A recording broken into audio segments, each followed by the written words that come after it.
5 seconds to go. The state of West Bengal has filed a writ petition in the Supreme Court against the governor for withholding assent on 8 bills.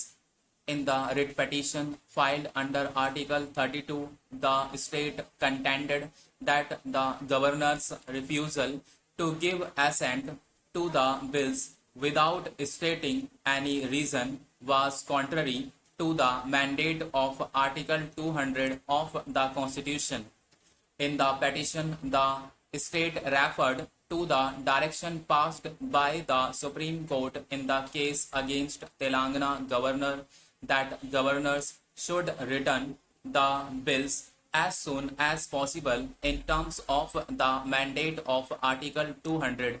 Reference is also made to the direction passed in the case against the Punjab governor that governors cannot veto the legislature by simply sitting over the bills. Last year, the governors of Tamil Nadu and Kerala had also faced criticism from the Supreme Court for not acting on bills. Despite the governor for the state of West Bengal being aware of the decisions of this honorable court, in similar circumstances for the states of Telangana and Punjab, several crucial bills have been lying dormant with the governor of the state since 2022. The state of West Bengal submitted in its petition.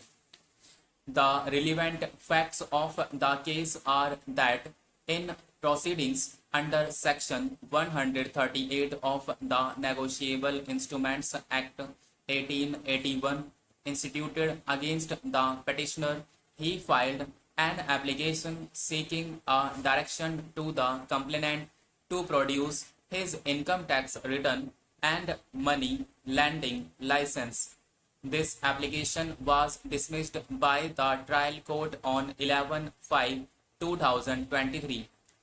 Aggrieved by this, the petitioner filed a revision petition before the additional sessions judge, which was also dismissed on 9/10/2023.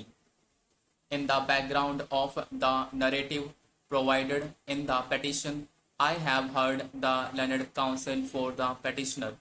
A review of the order dated 11/5/2023 by the Additional Chief Judicial Magistrate, along with the revisional order dated 9/10/2023 by the Additional Sessions Judge, reveals that same are premised on valid reasoning. It has been noted by learned session judge that the revisionist petitioner did not even file any affidavit in support of the application under Section 91 CRPC. That aside, he failed to demonstrate as to how the documents sought for are necessary and relevant for the judicial disposal of the case under Section 133 of the NI Act. All that the government has to determine is whether an offense has been committed by the accused or not. If an offense under Section 138 of the NI Act has been committed, the consequences would follow. Whether the complainant had a license to lend on interest is not relevant in the case of check dishonor. In the case of check dishonor, what is to be seen is if the check was issued in relation to a valid loan and was dishonored without payment even after giving notice. Having thus perused the file and after going through the reasoning assigned in the impugned orders, I find no irregularity either in facts or in law. The application of the petitioner filed before the learned trial court appears to be merely a dilatory tactic to delay the proceedings and has been rightly dismissed